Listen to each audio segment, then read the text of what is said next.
had some interesting comments.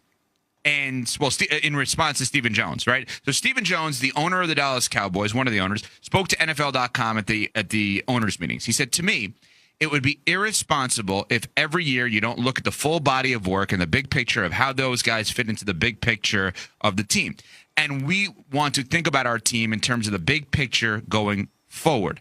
And it was kind of all a conversation about the idea of could maybe possibly Micah Parsons get moved this offseason. Parsons responded, I understand how the business side goes. This is per The Athletic. There are no hard feelings in this business. Whether I'm here or anywhere else, obviously I've stated that I want to be here, but at the end of the day, I understand the business side. I've put a lot of work in. I've played hard too. So obviously if sides can't agree to those types of things, it happens like that. But I'm just happy to be here. I'm going to keep playing hard while I'm here. If I'm here for the next 5 to 6 years, I'm going to keep playing hard then too. Ain't nothing really going to make a difference. Micah is going to play hard. That is Micah Parsons on Micah Parsons. Are the Cowboys a Parsons extension away or a Parsons trade away from really competing for a title? You don't get closer to winning a championship without Micah Parsons. You don't get closer to winning by trading him away.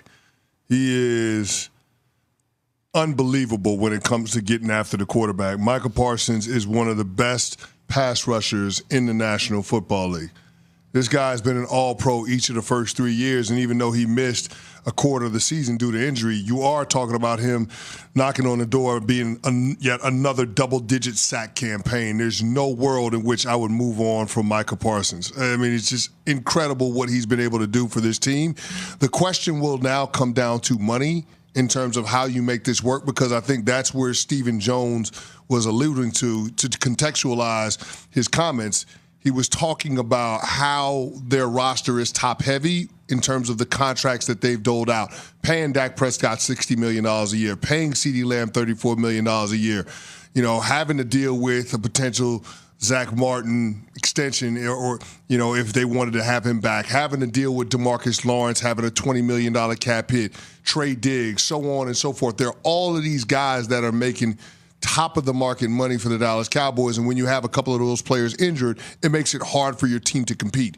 And that's what they've been faced with this year. So I think that's the challenge that the Cowboys have from a roster construction standpoint moving forward. But I don't think the solve for that problem is by moving on or trading Micah Parsons because he wants, a market-setting deal as an edge rusher. I just don't see that.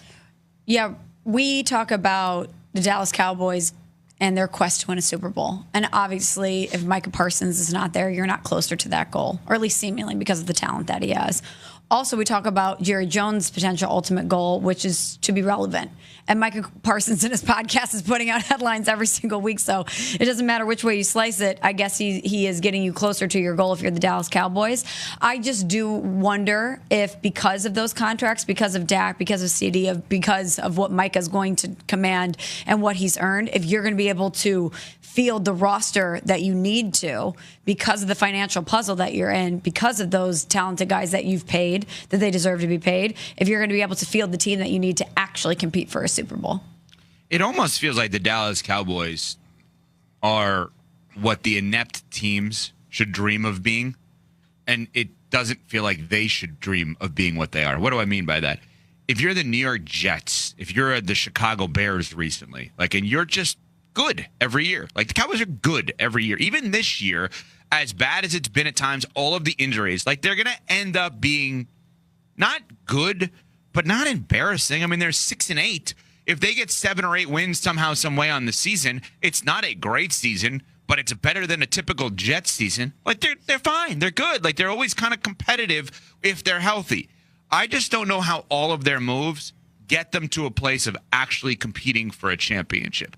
It's almost like there's some level of set it and forget it with Jerry Jones. I set it up. Dak's there, CD's there. I'm going to sign Micah. We're good to go. I know we're going to be competitive. We're going to keep maybe keep Mike McCarthy. He's never going to be an embarrassment. We're never going to have to fire him in season. He's always going to hover, if healthy, around 10 or more wins. We're just going to have a set it and forget it, and we can worry about other things. The thing is, these are the Dallas Cowboys.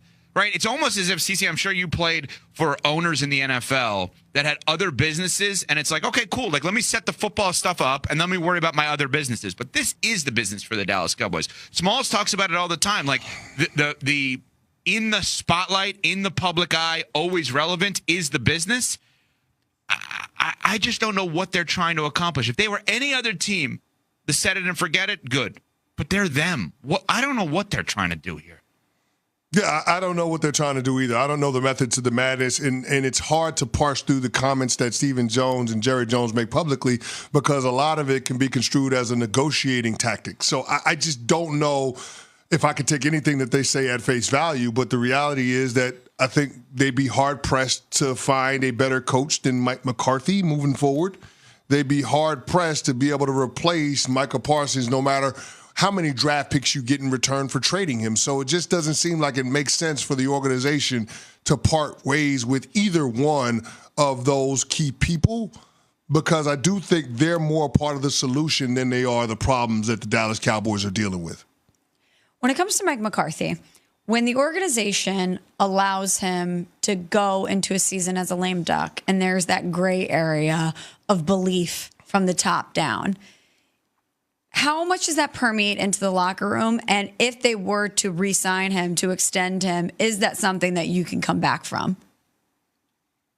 Can the Cowboys locker room come back from? Well, I wonder, because we always talk about the fact that Jerry Jones and the organization has basically hampered Mike McCarthy's ability to lead. Yes. And taken away some of his power. Because they've hedged on their head coach. Exactly. They basically said, we are not sure about him moving forward. And if the organization is just taking that stance, then how could the players not question whether or not Mike McCarthy is going to routinely put them in positions where they can be successful? Correct. So then if they decide we're going to stick with Mike McCarthy, is that something that just washes away as far as the locker room's concerned? Or is that something that once it's there, it's a little bit of a stain and it's hard to fully come back from? Well, Jerry Jones did that once upon a time with Jason Garrett, and Jason Garrett did get an extension the following year after being a lame duck, and the team was able to have a playoff appearance and a playoff win, if I'm not mistaken. So it's not as if the team can't recover, but it's not about them just being able to recover.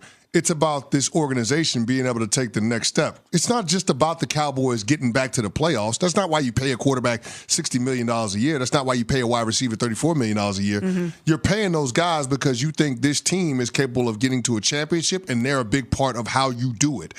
And so for me, I think it's too many distractions, too many things that undermine what should be the agenda for everyone within the organization, which is trying to do everything they can to get back to the championship rounds.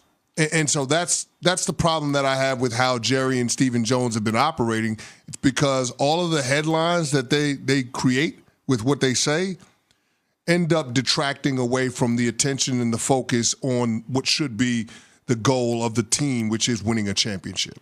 So I think that I would be really impressed, if the Dallas Cowboys made the decision to say no to Micah Parsons on the contract extension and had the guts to trade him, not because he's not good, but because that would actually set up an organizational culture. The problem is they have countered that in the past. What do I mean? I think the greatest of organizations in sports and in business have the ability to say no. Like, no, I'm sorry, we're not going to extend you. No, I'm sorry, we're not going to give you this. Look at your team, one of your teams, CC, the Baltimore Ravens yesterday, right? Deontay Johnson. Sorry, I know we traded for you. Like, no, we're not going to continue this. Smalls is St. Louis Cardinals, one of the greatest organizations in all of sports, has the ability to say, no, Albert Pujols, I understand how great you are. You're an icon. You're forever a Cardinal. But no, we're not going to give you this contract. And they won after that. Oh, by the way, right? I think no, they didn't. Dallas what? They didn't win after that. Well, they won games. They didn't win. They didn't win a World Series after that. Neither party has won. No, but they didn't win a World Series after Pujols was gone. They went to 1-13. The all right. Big Papi single-handedly destroyed them. Okay, I apologize, but you get the point. They Sorry, been, just had they weren't an embarrassment. No, they weren't an embarrassment after that, right? No. The Dallas Cowboys haven't gotten back to a Super Bowl. My point is, they should have said no all along. They had a good run with this group. They weren't sure if they were going to continue them. They should have said no to the Dak contract extension. They should have said no to the CeeDee Lamb contract extension. They already said no to McCarthy. They're kind of right now maybe borderline saying no to Micah Parsons. If I told you every single one of those men had their contract expiring after this season, I bet you would feel better about the Cowboys moving forward than you do right now with these latest Michael Parsons comments and Stephen Jones comments. If Dak Prescott was a free agent and CeeDee Lamb was a free agent and Micah Parsons was going to become a free agent and Mike McCarthy was not there, I think you'd feel better about the direction of the franchise. But you said that the ability to say no might put them in a better position as far as a culture is concerned. Removing Micah Parsons from the equation, what does that do for your culture? How is that a culture shifter? Yeah, I'll tell you. If you don't outperform your contract, you're not going to have a contract. That's the great organization. I mean, that's the way the Steelers are. That's the way the Patriots are or were. That's the way the Ravens have been. If you don't outperform the contract, you're not going to get another contract. But Micah Parsons has outperformed his contract. Yes, He's on a rookie deal. Listen, no one has more forced incompletions because of pass rush since 2021 than Micah Parsons, and that's when he came into the league. Micah Parsons is top 5 in sacks since he came into the league, and Micah Parsons is number 1 in pass rush win rate since he's come into the league. He's number 2 this season in pass rush win rate, and you're talking about the guy missing 4 games. He's absolutely incredible.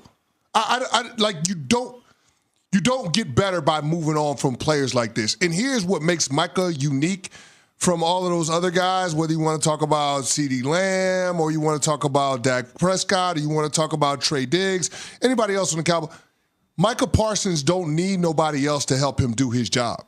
He can put his hand in the dirt and go do his job.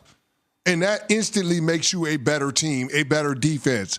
Now, you also got to consider DeMarvion Overshown, who emerged this year as one of the emotional leaders of that team. Guess what? He just tore 3 ligaments in his knee. You ain't going to be able to depend on him going into next year. So you need Micah Parsons. Why would you consider moving on from a proven commodity, a guy that has played at an all-pro level since he stepped foot on an NFL field? Why would you consider moving on from him while he's just now entering his prime? Because I don't know that he's fully outperformed the contract. Because the contract is not just about what he does in the 4 quarters when you have an organization that is structured properly, in my mind. Because what he does in terms of providing distractions for the team can hurt the team. And he does it a lot. And Lawrence Taylor created a hell of a lot of distractions for the New York Giants. How'd that work out for them? It's phenomenal because Bill Parcells was their coach. Because they had an amazing culture and they had amazing structure. Then that's what Stephen Jones and Jerry Jones need to go about the business of doing by being able to bring in more guys that can create the kind of culture that you're looking for, but not by getting rid of generational talents like Micah Parsons. But I'm sorry. There's nothing.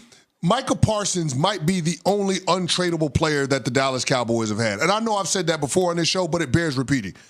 You can't find what he does.